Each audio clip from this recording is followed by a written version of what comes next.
how to hide apps on iPhone without deleting them. In this quick tutorial, I'll show you the easiest methods to hide apps on your iPhone in just a few steps. Let's jump in. First method is hiding apps from the home screen. Press and hold the app you want to hide.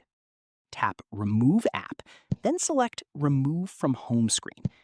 Now the app disappears from your home screen, but don't worry, it's still available in the app library, so you can open it anytime. If you want a cleaner setup, you can also hide full pages. Just long press on your home screen and tap the dots at the bottom. Now you'll see all your pages. Simply uncheck the page you want to hide. And just like that, your iPhone looks more minimal and organized. Now for a more advanced method. Go to Settings, then tap Screen Time. Open Content and Privacy Restrictions, then go to Allowed Apps. Here you can toggle off system apps you want to hide.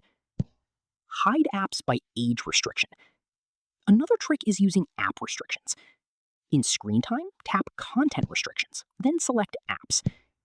Now choose an age limit like 9 plus or 12 plus. Apps that don't match the selected age rating will automatically disappear from your device. So these are the best ways for hiding apps on iPhone easily and safely in 2026. If you found this helpful, make sure to subscribe for more iPhone tips and tricks just like this.